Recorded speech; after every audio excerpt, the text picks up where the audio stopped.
vie ne dépend pas de ton humeur. Que tu sois de bonne humeur ou de mauvaise humeur, je n'ai rien à faire de tout ça. Ma vie est connectée au réseau satellitaire de Dieu. Et je parle de bon vivant. Détache-toi de ton passé. Dans la Bible, on nous parle de Jacob. La Bible dit que Jacob est venu lui dire, écoute, ton fils est mort. Il a pleuré. Il a mené deuil sur un fils qui était vivant, que lui croyait mort. Et pendant qu'il pleurait, c'est sûr qu'il priait aussi. Dieu au ciel s'est moqué de lui. Il dit même, toi, un grand patriarche comme ça, comment tu peux pleurer parce que les hommes t'ont donné un rapport qui ne t'ont pas plu? Mon ami, beaucoup de vous savez, les hommes, ils ont la facilité de croire au mensonge qu'à la vérité. Je peux vous dire, soyez bénis, vous êtes vrai qu'il amène parce que je suis en train de parler pour ne pas qu'on dise que vous n'êtes pas des croyants. Mais si on vous dit, maman, la soeur telle, comment elle t'a savonné, la soeur, comment elle t'a critiqué, tu dis, ah bon? C'est-à-dire que les mauvaises paroles ont plus d'impact sur vous que les bonnes. Pourquoi? C'est la nature de l'homme qu'on ne veut pas lâcher. C'est pourquoi on dit les mauvaises œuvres sont gravées sur les rocs et les bonnes sur les sables. Quand les vents passent, ils lavent tout. Mais les mauvaises, l'homme a du mal à se détacher du mal. Tu peux lui faire 1000 biens, un seul mal, il va te les rappeler jusqu'à ta mort. Il oublie que la maison dans laquelle il vit là, c'est toi qui lui as acheté. Les habits qu'il porte, c'est toi. Il dit, mais toi, tu m'as mal parlé, tu te rappelles encore. Oui, mais tous les biens que je t'ai fait, pourquoi tu me les rappelles jamais? C'est pourquoi Dieu, il a la capacité d'oublier le mal, mais il ne retenait que le bien. Nos péchés, il le met dans la mer de l'oubli. Et les bonnes œuvres, il a même mis un livre. Il dit, je peux oublier. J'ai mis un livre dans lequel seront consignées toutes les bonnes œuvres. Je parle de vous, n'est-ce pas? J'ai dit à la maman, vraiment, il y a des enfants peut-être qui pleurent en esprit parce qu'elles sont dans ton sein. Mais tu refuses qu'ils viennent au monde. Simplement parce que toi, tu ne veux pas te détacher de ton passé. Pendant que je parle, je sais que ça concerne beaucoup de gens parmi nous. Tu te rappelles des mauvaises paroles qu'on t'avait dites. C'est-à-dire qu'à chaque fois que tu avances, ces paroles-là arrivent dans ta vie. C'est comme si tu te dis, mais c'est comme c'était hier, c'est le passé. Tout ce qui est passé appartient au diable. Dieu n'a jamais parlé de ton passé dans ton futur. Non, le futur a toujours été le contraire de ton passé. La nuit de Jacob pleurait. Pendant qu'il pleurait, Dieu au ciel connaissait ce trouver l'enfant. J'aimerais te dire ce matin, tu n'as pas intérêt à pleurer sur ce que tu n'as pas encore vu. Tu n'as pas intérêt à pleurer sur les choses que tu as perdues. On a dit à Saoul, écoute, retourne chez toi. Ne pleure plus au sujet des ânesses que vous avez perdues. Parce qu'elles ont été retrouvées. Pendant ce temps, le monsieur Saoul, il était en train de pleurer. Il avait des soucis dans son cœur. Alors que Dieu savait que ce qui te fait pleurer a déjà trouvé une solution. Tu pleures pour tes papiers, tu pleures pour ta maison, tu pleures pour ton emploi, on t'a chassé du travail. Vous savez, je priais avec une maman, son mari lui dit à partir d'aujourd'hui, c'est fini. Toi, tu vas au nord, moi aussi. Nous restons dans la même chambre, même lit, mais chacun se partage son coin. Comment je vais faire? J'ai dit, maman, vous savez, dans la vie, ce que vous n'arrivez pas à gérer, c'est qu'il y a un miracle caché derrière. Quand tu pries pour une chose, ça ne marche pas. Pose la question à Dieu, que veux-tu m'apprendre? Et pendant qu'on priait, le monsieur a pris notre femme, ils sont partis. Un an après, on nous apprendra que le monsieur avait le Seigneur. Il dit à maman, est-ce que tu pourras encore récupérer toutes les larmes que tu avais versées là? Et toutes les paroles mauvaises, méchantes que tu as sorties de ta bouche contre Dieu? Dieu n'est pas seulement bon quand tout va bien. Il est encore plus bon quand tout va mal. Parce que le Dieu du tout va mal, c'est le vrai Dieu. Dieu ne t'apprendra jamais rien par le bonheur. Il nous apprend toutes choses par le malheur. La Bible dit au jour du bonheur, réjouis-toi. On a du mal à enseigner un frère à l'église à qui tout réussit. Mais on a beaucoup plus de facilité à t'enseigner quand on t'a chassé du travail. N'est-ce pas? Là, tu deviens les gloires à l'église. Mon frère, ça va. Je peux faire quelque chose à l'église, oui, vas-y. Quand le boulot arrive, quand les gens sont bien, ils ont du mal à penser à Dieu.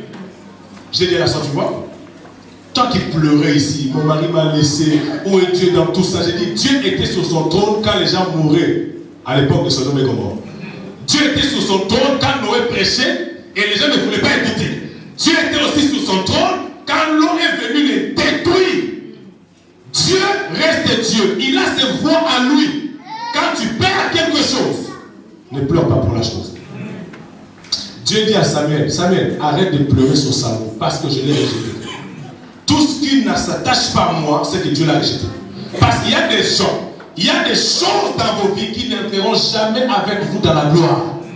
C'est pourquoi, même si vos amis vous fuient, laissez-les. Même si un partenaire te laisse, laisse-le. Moi, je ne te suivrai jamais. J'ai dit à l'église, vous voulez fuir l'église, fuyez, c'est votre affaire, je ne vous suivrai pas. Partez, partez. Dieu du remplacement existe.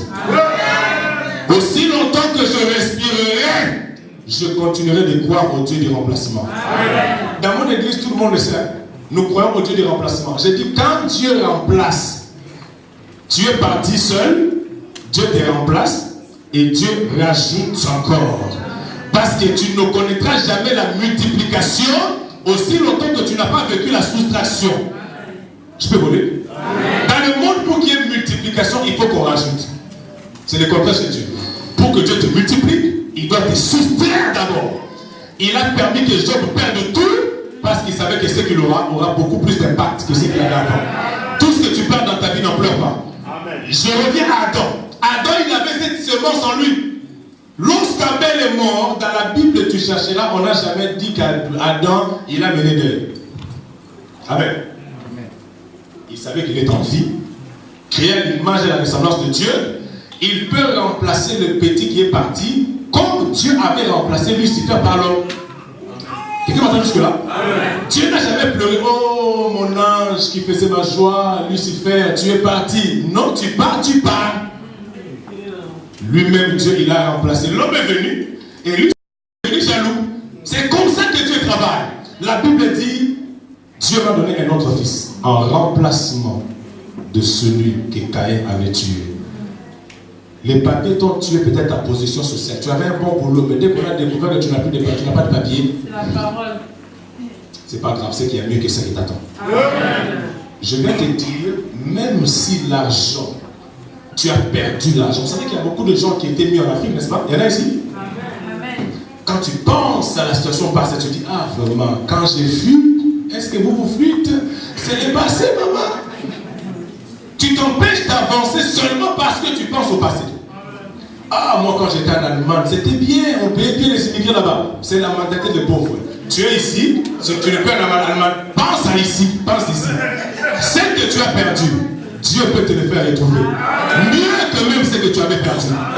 Parce que je crois au Dieu du remplacement.